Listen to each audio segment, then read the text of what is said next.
नमस्कार, स्वागत है आपका जनगणमन 24/7 पर, जो कि मेरा यूट्यूब चैनल है। आप उसे लाइक करें, सब्सक्राइब करें। और मोदी जी ने 7 उपदेश पूरे राष्ट्र को दिए थे कि सोना मत खरीदो, खाने का तेल उसमें 10% कटौती कर दो, विदेश मत जाओ। तमाम उन्होंने उपदेश दिए। लेकिन उपदेश देने के बाद पूरे देश को यह लगने लगा कि कितना बड़ा संकट है। और जब से उन्होंने ये कहा कि सोना मत खरीदो, तो आप विश्वास नहीं करेंगे कि जो पूरा शेयर मार्केट है वो किस तरीके से रिएक्ट कर रहा है। अब अगर आपको बताएं, 11 मई की ये खबर आपको मैं बता रही हूं। आज तो 13 मई हो चुकी है। 11 मई की खबर के हिसाब से 4 ट्रिलियन साफ हो चुका है भारत के शेयर मार्केट से।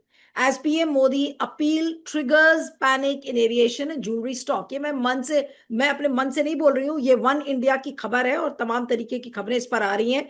और ये देखिए, Indian stock markets witnessed massive volatility on Monday. आज वेंसडे है, मैं मंडे की बात बता रही हूं। और आप ये सोचिए कि मंडे की वॉलेटिलिटी के बाद मोदी जी ने अब आज अपने कॉन्वॉय, जो उनका काफिला है गाड़ी का, उसमें गाड़ियां उन्होंने आधी कर दी हैं। और आज बहुत सारे और भी कदम कैबिनेट मीटिंग में उठाए जा रहे हैं, उसके बारे में भी हम बात करेंगे। लेकिन ये जो भारत का शेयर मार्केट है, क्या 4 ट्रिलियन भारत के मार्केट से साफ हो गए जब से मोदी जी ने उपदेश दिया कि citizens should reduce foreign travel, cut fuel consumption and avoid non essential spending on imported products such as gold. The remarks made during a public event in Secunderabad on Sunday triggered a sharp selling across aviation, tourism, jewelry, and consumption linked stocks as investors feared rising pressure on India's economy amid the ongoing global fuel crisis. यानी कि अगर आप share बाजार देखें तो aviation sector, tourism sector, jewellery और जितने भी कंजम्पशन लिंक्ड स्टॉक्स हैं, उन्होंने बहुत ज्यादा स्टॉक्स अपने बेचने शुरू कर दिए। By the middle of this trading session, nearly 4 trillion in investor wealth had reportedly been wiped out from the Indian stock market. अब इस खबर के पीछे की सत्यता क्या है, सही चीज क्या है, और सेंसेक्स और निफ्टी आज कैसे रिस्पॉन्ड कर रहे हैं, क्योंकि मोदी जी ने आज कैबिनेट मीटिंग ली है। उन्होंने अपने कॉन्वॉय दिखाने के लिए उन्होंने कहा कि अपने काफिले की गाड़ियां उन्होंने आधी कर दी हैं, और ये कहा है कि इलेक्ट्रिक व्हीकल्स लोग इस्तेमाल करें। इस समय हमारे साथ independent media analyst Siddharth Sharma है। Siddharth, thank you so much for joining. ये क्या खबर क्या है कि क्या वाकई में भारत के शेयर बाजार से 4 ट्रिलियन गायब हो गए? 4 ट्रिलियन की तो इकोनॉमी मोदी जी बनाने वाले थे, यहां तो शेयर बाजार से ही 4 ट्रिलियन साफ हो गया। ऐसा उपदेश मोदी जी ने दिया।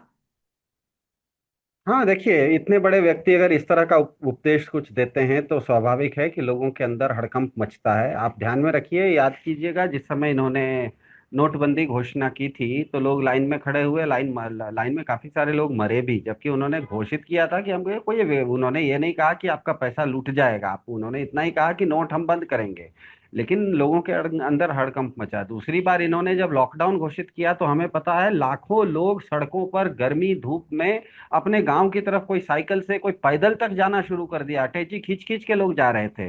तो ये सोचना चाहिए इन लोगों को, खास करके जो बहुत बड़े पब्लिक फिगर्स होते हैं, जो लोकप्रिय होते हैं, उनकी उनकी बात वो कुछ भी करें, लोगों के जहन में उसकी समझ कोई दूसरे ढंग से भी आती है। तो स्वाभाविक है कि जिस दिन से प्रधानमंत्री जी ने आके देश को बहुत अच्छे अच्छे कुछ उपदेश दिए हैं, उस उपदेश के बाद लोगों के अंदर हड़कंप मच गया है। वो हड़कंप इतना मचा है कि पिछले 3.5 दिन में शेयर मार्केट 3,500 पॉइंट गिरा है, मतलब करीब करीब 7% गिरा है। और ये पूरा का पूरा खेल कब से शुरू हुआ? ये खेल शुरू हुआ ईरान युद्ध से। तो एक चीज हम लोगों को लेकिन ध्यान में इसमें रखनी अलग चाहिए। अलग खबर है। आप ये देखिए कि वन इंडिया जो है वो एक दिन पहले की खबर बता रहा है जिसमें कि 4 ट्रिलियन वो wiped out. Times of India ये कह रहा है कि 16.77 lakh crore gone. Stock markets crash over 4 days leaves investors with deep losses. ये 18 घंटे पहले की टाइम्स ऑफ इंडिया की खबर है। अब और आपको बताते हैं, stock markets crash, 17 lakh crore wiped out in 4 sessions. Should investors follow Warren Buffett? ये मिंट की खबर है। और इसी तरीके से खबरें काफी इससे जुड़ी हुई अब आ गई हैं। और अगर आप ग्रॉक पर जाएंगे तो ग्रॉक भी ये कह रहा है कि around 4 trillion to 5.5 trillion in investor wealth has erased from the Indian stock market in a single session on May 11th, 2026. The crash was triggered by a combination of PM Modi's appeal for austerity regarding fuel and gold consumption, along with heightened global crude oil prices and a breakdown in Middle East peace. बताइए sir.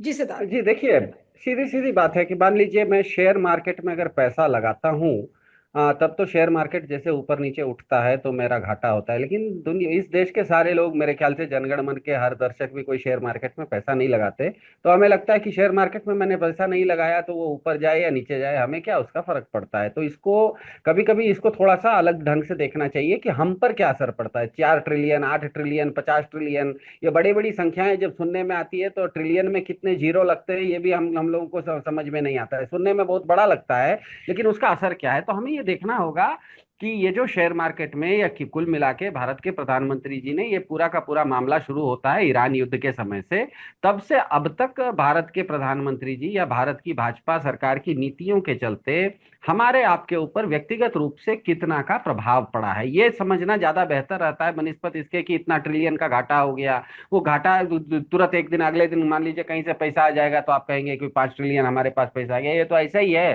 कि जैसे bank में जो cash संभालने वाला cashier है वो कहे कि सुबह से शाम तक मैं करोड़ों रुपया हाथ से छूता हूं, तो करोड़ों रुपए बोले हाथ से छूता होगा, लेकिन उसकी मंथली सैलरी जो है वो तो 40-50 हजार रुपए रहेगी। तो मैंने करोड़ों रुपए हैंडल कर लिया, इसका मतलब ये नहीं होता है कि करोड़ों रुपए मेरे हो गए। तो इसीलिए इसको हम थोड़ा सा संदर्भ अलग करके देखते हैं कि एक सीधा सा नियम होता है कि कहीं पर भी कोई युद्ध जब होता है तो युद्ध में जान की हानि भी होती है, माल की हानि भी होती है, लेकिन साथ साथ अर्थव्यवस्था बढ़ती भी है। क्योंकि अर्थव्यवस्था का सीधा सा नियम होता है कि कोई भी मनुष्य जितनी ज्यादा एक्टिविटी करेगा, जितना ज्यादा वो क्रियाकलाप करेगा, उतनी अर्थव्यवस्था बढ़ती है। रात में हम जब 8 घंटा सोते हैं तो कोई अब अर्थव्यवस्था बढ़ती नहीं है, क्योंकि हम सोए हुए हैं, सोए होने के कारण अर्थव्यवस्था नहीं बढ़ती। लेकिन सुबह उठते ही जैसे ही हमने टूथपेस्ट मुंह में डाला तो वो जो टूथपेस्ट का 2 पैसा 4 पैसा टैक्स है वो सरकार को जाता है। हम चाय पीना शुरू करते हैं तो वो चीनी और चाय का टैक्स सरकार को जाता है। तो कोई भी व्यक्ति जब तक कोई एक्टिविटियां नहीं करता है, कोई क्रियाकलाप नहीं करता है, तब तक आर्थिक न तो लाभ होता है न तो हानि होती है, वो एक तरह से सोया रहता है। आप जैसे ही कोई क्रियाकलाप करते हैं आपका मतलब आर्थिक उन्नति होनी शुरू होती है। तो युद्ध में होता यह है कि एक तरफ हानि तो बहुत होती है जान माल की, लेकिन यह भी सच है कि युद्ध जब होता है तो लोग हाइपर एक्टिव हो जाते हैं। युद्ध से बचने के लिए लोग हाइपर एक्टिव हो जाते हैं, ज्यादा क्रियाकलाप करते हैं, इसीलिए आर्थिक रूप से कमाई भी बढ़ती है। इसका आपको सीधा सीधा उदाहरण देते हैं कि अभी जो युद्ध हो रहा है ये युद्ध अमेरिका के बीच में और ईरान के बीच में हो रहा है। लेकिन ये जब से युद्ध शुरू हुआ है, अमेरिका को भले उसको सैनिकों का घाटा हुआ हो, हवाई जहाज का घाटा हुआ हो, उसको दुनिया भर में तेल ज्यादा बिकना शुरू हो गया, क्योंकि हॉर्मुज में तेल नहीं बिक रहा है। तो अमेरिका को एक तरफ से युद्ध का लाभ है, दूसरी तरफ ईरान पर, ईरान का पनडुब्बी को, ईरान के जहाज को अमेरिका ने भारत के हिंद महासागर में मार दिया, मीनाब के स्कूल पे बम मार दिया, बच्चियों को मार दिया। तो ये सब बातें जान माल की हानि होने के बावजूद ये भी सच है कि पिछले 62 महीने में ईरान ने, क्योंकि हॉर्मुज पर कब्जा कर लिया, ईरान को तेल की आयात, इससे पहले क्योंकि ईरान दुनिया भर के तेल के बाजार से बाहर था, अब हॉर्मुज भी उसके हाथ में है, तेल वो चाइना को बेचता है, भारत तक को वो तेल बेचता है, तो ईरान को भी लाभ हो रहा है। तो युद्ध एक ऐसी चीज होती है जो लड़ता है उसको हानि भी होती है और आर्थिक लाभ भी होता है।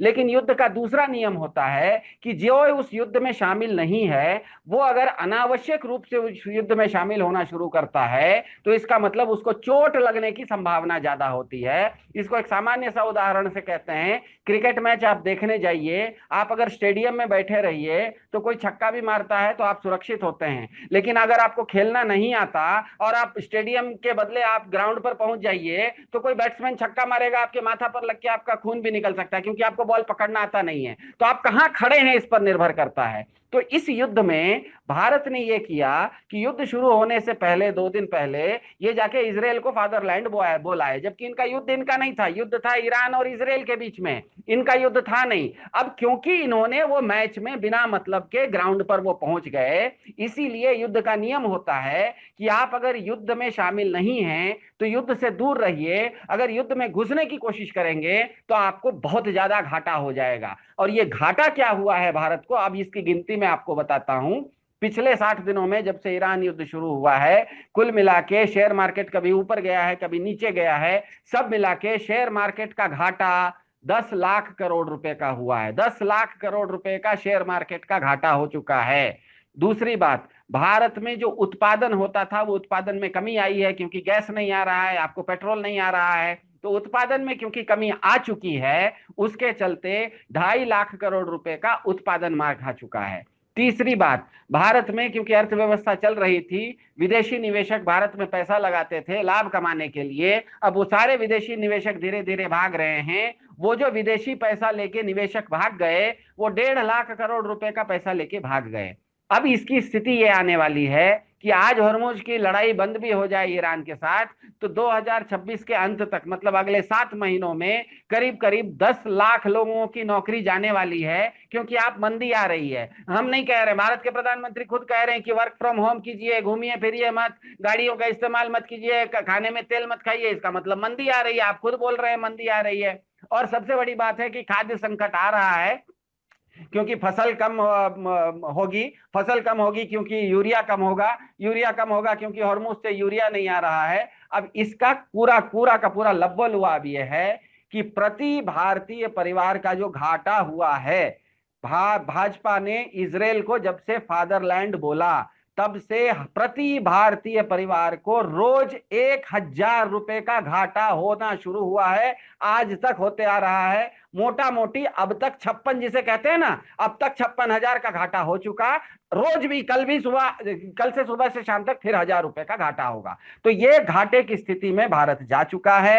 यहां पर हम आने वाले समय में हमारे सामने खाद्य संकट भी है, ऊर्जा संकट भी है। सबसे आश्चर्यजनक बात यह है कि भारत के अलावा दुनिया में जो दूसरे कुछ देश हैं, वहां पर तो कहीं ऊर्जा का संकट नहीं दिख रहा है। चीन में तो ऊर्जा का संकट नहीं दिख रहा है। रशिया और भारत ऊर्जा का संकट है। दूसरी तरफ रशिया आपको कहता है कि हम आपको तेल भी देंगे, गैस भी देंगे।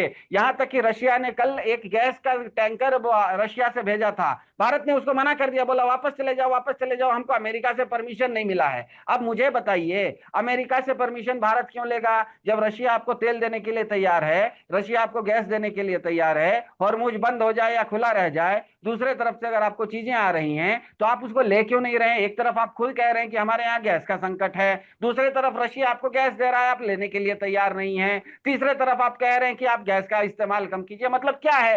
प्राचीन काल में 17वीं सदी में भारत को ठेलने का योजना बना के रखे हैं क्या? सिद्धार्थ, मेरे मेरे सिद्धार्थ, एक ट्विटर एक पर एक सामान्य सी बात को बोल के खत्म कर, मेरी समझ में ये नहीं आ रहा है कि जो चीज आपको उपलब्ध है, कल तक आपकी सब्जी नीचे के एक दुकान से आप गाजर लेते थे, आज हम गाजर लेने गए, वहां गाजर मिल नहीं रहा है, उसके पड़ोस में एक और दुकान है, उसके पास गाजर है, हम कहेंगे आज से हम गाजर नहीं खाएंगे। भैया क्यों नहीं खाओगे भैया?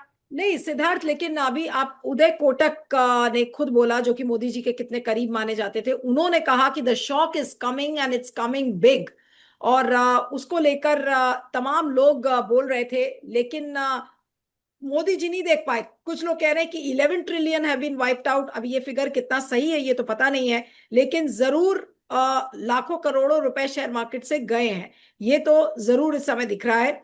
लेकिन क्या कहेंगे, ये शेयर मार्केट में स्टेबिलिटी आने की कोई अब कॉइन टेलीग्राफ ने भी एक स्टोरी इस पर की है। 4 trillion wiped out from Indian market after PM Modi urges citizens to reduce spendings to save foreign exchange.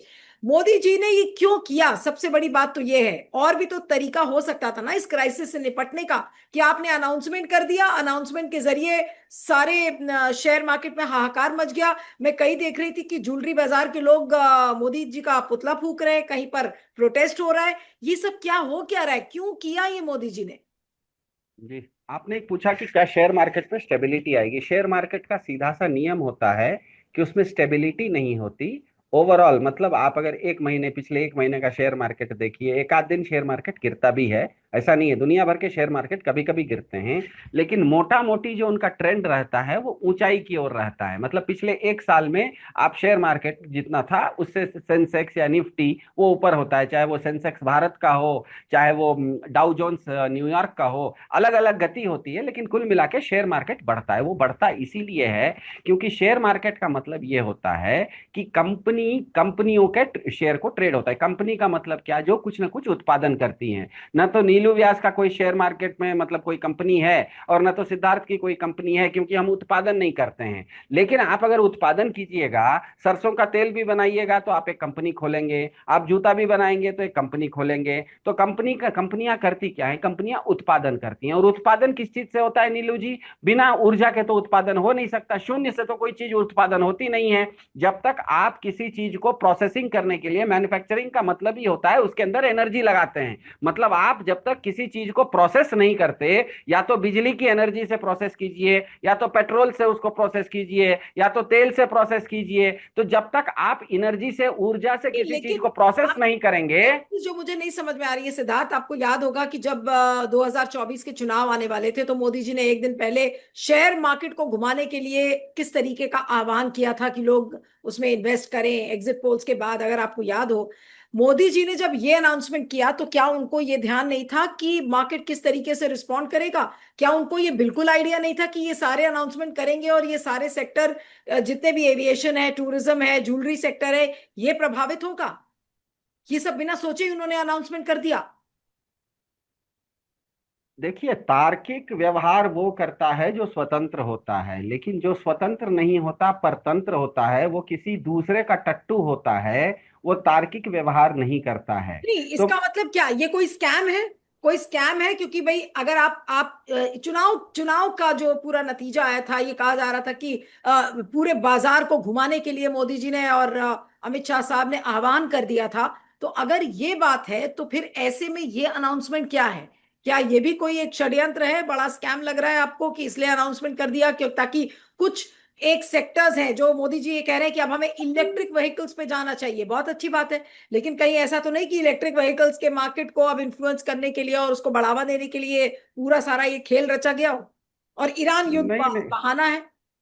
नहीं नहीं, आपने दो दो चीजों की तुलना की, 2024 के चुनाव के समय की, आज की। मुझे बताइए, 2024 में जिस समय शेयर मार्केट घूमा था, जंप लिया था, उस समय भाजपा का एप्स्टीन फाइल में नाम आया था क्या? नहीं आया था। इसीलिए मैं कह रहा हूं कि उस दिन भाजपा का नाम एप्स्टीन फाइल में नहीं था। उस समय भाजपा जो व्यवहार कर रही थी वो स्वतंत्र व्यवहार कर रही थी। आज भाजपा मजबूर हो चुकी है एप्स्टीन फाइल में नाम आने के बाद। अब भाजपा स्वतंत्र व्यवहार नहीं कर पा रही है। उसको पता है कि रशिया तेल दे रहा है, रशिया सस्ता गैस दे रहा है, आप ले सकते हैं, लेकिन अमेरिका के कहने पर अगर आप नहीं ले रहे हैं और अपने आप को भूखा रख रहे हैं, आपके दुकान के नीचे गाजर कल तक मिलता था, वो दुकान बंद हो गई, बगल में का दुकान कह रहा है कि मुझसे गाजर लो, आप कहेंगे कि नहीं, आज से मैंने गाजर खाना छोड़ दिया, तो इसका मतलब है कहीं ना कहीं आप दबाव में हैं। इसका मतलब गाजर छोड़ने की आपकी स्वतंत्रता नहीं थी, आप किसी न किसी के दबाव में आ गए हैं। यही कहने का तात्पर्य है कि 2024 की बात अलग थी, आज की तारीख में बात अलग है। भाजपा का पूरा इकोसिस्टम जब से एप्स्टीन फाइल आया है, अमेरिका के कब्जे में जा चुका है। अमेरिका जो कहता है वो ये करते हैं। अमेरिका कहता है कि तुम रशिया से तेल नहीं लोगे तो ये तेल नहीं लेते हैं। अमेरिका कहता है तुम ईरान से तेल नहीं लोगे तो ये तेल नहीं लेते हैं। अब अमेरिका आपको रशिया से तो तेल लेने दे नहीं रहा है, रशिया आपको ईरान से, अमेरिका आपको ईरान से तेल लेने दे नहीं रहा है। रशिया, अमेरिका अपना तेल आपको भेजने में देर लग रही है, आपको आएगा नहीं, तो आप लाइन में खड़े हैं। इसका मतलब ये जो परसों भारत के प्रधानमंत्री जी ने उपदेश दिया था कि सब चीजों की कटौती करो, मतलब किफायत करो, वो उपदेश नहीं था, वो मजबूरी थी, वो एप्स्टीन फाइल की मजबूरी थी। अमेरिका इन पर चढ़ा हुआ है, अमेरिका इनको कह रहा है कि मैं जैसा कहता हूं वैसा करो। अब इनके पास कोई दूसरा चारा नहीं है, इसीलिए, क्योंकि आपके पास घर में अपने बच्चे को खिलाने के लिए, बच्चे को पिलाने के लिए दूध नहीं बचा है, आपके पास दूध नहीं बचा, इसीलिए आप बच्चे को बता रहे हैं कि देखो बेटा, उपवास करना कितना अच्छा होता है। आप उपदेश उपवास का दे रहे हैं, लेकिन असल में आप अपने बच्चे को दूध देने की स्थिति में नहीं है, इसीलिए आप उसको बहाना बना के उपवास का संज्ञा दे रहे हैं कि तुम भूखे हो ना। नहीं नहीं नहीं, भूखे मत रहो, ये उपवास करो, बहुत अच्छी चीज होती है। तो मेरे ख्याल से भूखे भजन न होई गोपाला, ये लो कंठी ये लो माला बहुत पहले से भारत में इस तरह की प्रचलित है। ये बिल्कुल पूरी तरह से भारत के लिए उल्टा जाएगा, क्योंकि दुनिया भर में हॉर्मुज बंद हुआ, इसका मतलब हमने तो कहीं नहीं सुना कि बांग्लादेश ने अपने यहाँ वर्क फ्रॉम होम कर दिया, हमने तो ये नहीं सुना कि नेपाल ने गाड़ियां चलाना छोड़ दी, हमने ये तो नहीं सुना कि चाइना का उत्पादन कम हो गया, हमने तो ये नहीं सुना कि रशिया ने बोल दिया कि हम घूमना फिरना छोड़ देंगे, हमने तो ये नहीं सुना कि साउथ अफ्रीका ने बोला कि हमारे यहाँ खाने के तेल हम खाना पीना छोड़ देंगे। इस तरह का किफायत का पहली बात भारत ही क्यों कर रहा है? इसका मतलब है भारत पूरी तरह से ईरान युद्ध में इनको फंसना नहीं चाहिए था, ये फंस गए। फंसने के चलते अब अमेरिका के चंगुल में चले गए हैं। अमेरिका जैसा चाहता है वो कर रहा है। अमेरिका इनको इनके ऊपर भयंकर दबाव लाया हुआ है, वो दबाव को ये झेल नहीं पा रहे हैं, इसीलिए आपको तो उस दबाव को प्रवचन के रूप में आपको दे रहे हैं। और दूसरी बात ईवी वगैरह, ये सब बातें फिर से मैं कह रहा हूं, इलेक्ट्रिक व्हीकल में जो बिजली आएगी ना नीलू जी, वो बिजली भी तो किसी न किसी थर्मल पावर प्लांट में उसी गैस से बनती है, उसी पेट्रोल से बनती है। तो मुझे बताइए, जब ऊर्जा सोर्स ही नहीं रहा, जब मूल स्रोत ही नहीं रहा, आपके घर में बिजली कैसे आने वाली है? आने वाले समय में बिजली की भी कटौती होने वाली है, क्योंकि इस देश में जितने भी खास करके शहर हैं, बड़े बड़े महानगर हैं, वहां पर आज से 10 साल पहले जो थर्मल पावर प्लांट लगाए जाते थे बिजली के लिए, वो थर्मल पावर प्लांट क्योंकि बहुत ज्यादा प्रदूषण करते थे, उन थर्मल पावर प्लांटों को गैस प्लांट पर बना दिया गया। आज आपके दिल्ली में, बंबई में जो हमारे घरों में बिजली आ रही है, वो न तो परमाणु संयंत्र से आ रही है, न ही थर्मल संयंत्र से आ रही है, वो गैस के संयंत्र से आ रही है। और गैस आपके पास है ही नहीं। इसका मतलब ही ये है कि आने वाले समय में बिजली उत्पादन पर भी आपके ऊपर दबाव बढ़ने वाला है। तो आप कुल कम से कम मिलाकर शहरों में बिजली देना मुश्किल होने वाला है। मिलाकर आज मोदी जी ने अपने संबंध ईरान से सुधारने की कोशिश नहीं की, क्योंकि वो अमेरिका और इजराइल की गोद में बैठे रहे। आज पूरा देश इसका खामियाजा भुगत रहा है। हमारे पास तेल नहीं है, हमारे पास गैस नहीं है, हमारे पास एडिबल ऑयल नहीं है, हमारे पास फर्टिलाइजर नहीं है। और अब जनता को करने के लिए कहा जा रहा है कि आप कम करिए। शेयर मार्केट तबाह हो गया, इकोनॉमी तबाह हो गई। अब और बचा क्या है? मेरा आखिरी सवाल है सिद्धार्थ, कि इसको कैसे समझें। ये तो अपने आप में बहुत बड़ी खबर है कि 4 ट्रिलियन अगर एक दिन में शेयर बाजार से उड़ जाता है, और फिर मोदी जी बैठकर आज कैबिनेट मीटिंग कर रहे हैं। क्या उखाड़ लेंगे मोदी जी इस कैबिनेट मीटिंग से? देखिए, पिछले 10 साल से भाजपा को जिसने भी वोट डाला है, भाजपा हमें ये मान के तो चलना पड़ेगा कि भाजपा इस देश में लोकप्रिय है, उसको वोट मिलता है। तो भाजपा का पूरा सिद्धांत देखिए, उसका प्रचार देखिए, तो वो प्राचीन भारत को बहुत ही आदर्श मानती है। तो प्राचीन भारत को भाजपा क्योंकि प्राचीन भारत को आदर्श मानती है, तो मैंने आज तक नहीं सुना कि वेद काल में भगवान श्री रामचंद्र जी किसी पेट्रोल की गाड़ी पर घूमते थे। मैंने ये नहीं सुना कि भगवान रामचंद्र जी पिज्जा खाते थे। मैंने ये नहीं सुना कि कृष्ण भगवान हवाई जहाज में घूमते थे। मैंने ये नहीं सुना कि हमारे देव देवता ऋषि मुनि किसी तरह का क्या कहते हैं गाड़ियों में घूमते थे, या हवाई जहाज में चलते थे, या शेयर मार्केट में रखते थे। तो प्राचीन भारत में क्या था? प्राचीन भारत जिस तरीके से एकदम सादा जीवन उच्च विचार में रहता था, किसी तरह की भौतिक सुख सुविधाओं को से दूर रहता था। भगवान रामचंद्र जी भी 14 साल तक बिना चप्पल के वन वन घूम रहे थे। पांडव भी 12 साल तक बिना चप्पल के वन वन घूम रहे थे, झोपड़ियों में रह रहे थे। और भाजपा क्योंकि प्राचीन भारत को अपना आदर्श मान रही है, तो भाजपा को जिन्होंने भी वोट दिया है, जय भाजपा तय भाजपा जिन्होंने भी किया है, उनके लिए समय आ गया है कि भाजपा उनको जो सपना दिखाई थी, जो प्राचीन भारत की बात भाजपा करती थी, वो प्राचीन भारत वो 21वीं सदी में आपके ऊपर ला रही है। आने वाले समय में आपको बिजली की जरूरत कम पड़ेगी, क्योंकि बिजली रहेगी नहीं। मोदी जी कह रहे हैं कि आप खाना कम खाइए, खाने में तेल कम खाइए। इसका मतलब क्या है कि आप उपवास कीजिए। मोदी जी क्या कह रहे हैं कि आप सोना मत खरीदिए। इसका मतलब क्या है? अपने घरों में शादी ब्याह मत कीजिए। मोदी जी कह रहे हैं कि घर में हवाई जहाज में मत घूमिए। इसका मतलब क्या है? कि घर में बैठ के भजन कीजिए। मोदी जी कह रहे हैं कि अपने घर में सोना मत खरीदिए, सोना मत खरीदिए। इसका मतलब क्या है? कि आप अपना काहे के लिए ये सब दुनियादारी कर रहे हैं? साधु संत बन जाइए। उन्होंने पहले ही कहा था कि मैं तो फकीर हूँ, झोला उठा के चल दूंगा। आपको भी कह रहे हैं कि फकीर बनने का समय आके, मतलब झोला उठा के जब चल दूंगा, तब उन्होंने ये थोड़े कहा था कि आपको छोड़ के चल दूंगा। उन्होंने कहा था कि मैं फकीर हूं, झोला उठा के चल दूंगा, चलते समय तुम लोगों को भी फकीर बना के चलूंगा। मतलब बड़े लोग खुद तो थोड़े चलते हैं, साथ में उनकी टोली चलती है। तो यहाँ हमने तो जो यहाँ तो जिन पूरे लोगों ने शेयर पांच बाजार को। पांच सेकंड में खत्म करता हूं, 5 सेकंड में, जिन लोगों ने ये सोचा था कि इन्होंने बोला था कि हम तो फकीर हैं, झोला उठा के चल देंगे, असल में उन्होंने कहा था कि हम फकीर हैं, झोला उठा के चल देंगे। जिस समय चल रहे होंगे ना, आपको भी फकीर बना के साथ में लेके चलेंगे। तो कुल मिला के सबको फकीरी में लाने का स्कीम है। ठीक है, चलिए, आपका बहुत बहुत शुक्रिया Siddharth. Thank you so much for joining.